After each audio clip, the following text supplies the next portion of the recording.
I had spent a long and tiring day, yearning for nothing more than to return home and find solace in the comforting embrace of my bed. The rain poured relentlessly outside as I drove through the dimly lit streets, the sound creating a soothing rhythm against the roof of my car. As I maneuvered through the treacherous weather, my eyes caught a flicker of movement up ahead. A figure emerged from the darkness, drenched and seemingly lost in the pouring rain. It was a woman, her soaked clothes clinging to her body, her face obscured by her wet, tangled hair. She waved her arms frantically, a desperate plea for help.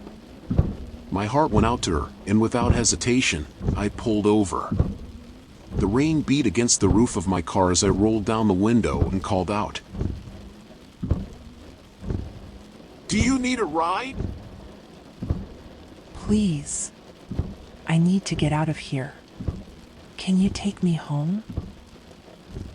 Her voice, almost a whisper, barely audible over the storm, reached my ears. There was an urgency to her words that made me tense a little, but I couldn't leave her stranded in the relentless downpour. I nodded and opened the car doors, allowing her to climb into the passenger seat. As we continued down the road, the rain beat relentlessly against the car, the sound and eerie accompaniment to our silent ride. But as we approached the old cemetery on the outskirts of the city, the atmosphere took a sinister turn. The air thickened with an eerie presence, and a chill seeped into my bones. Suddenly the woman tensed beside me, her eyes fixed on the graveyard.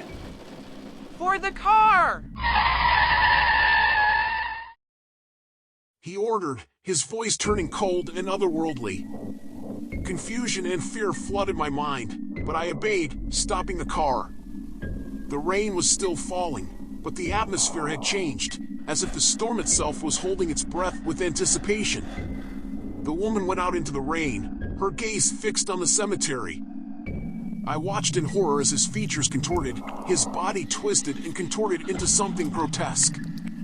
His once human face became a mask of decaying flesh, his eyes hollow and lifeless.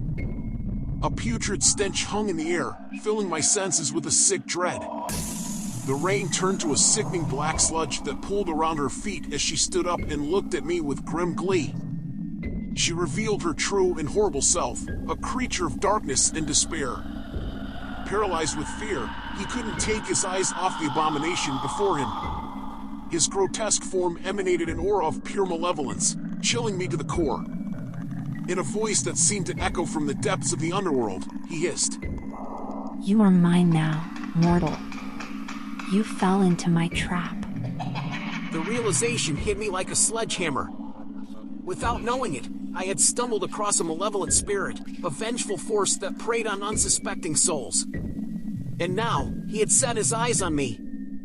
As panic consumed me, I frantically searched for my car keys, desperately trying to escape this nightmare. The engine roared and I hit the accelerator, leaving the wretched creature alone in the rain, a ghoulish specter in the rearview mirror. I drove as fast as I could, my heart pounding in my chest, the rain washing away the remains of that chilling encounter. But deep down, I knew that the horror I had witnessed would haunt me forever, a reminder of the otherworldly terrors that lurk in the shadows, waiting for their next unsuspecting victim. This was a night that would forever serve as a chilling reminder of the existence of forces beyond our comprehension. And as I settled into bed, I whispered a prayer, hoping to find solace in sleep, while silently vowing to protect myself from the unknown, for this was an experience that I would never want to repeat in my life. Don't forget to subscribe to the channel and like the video for more content.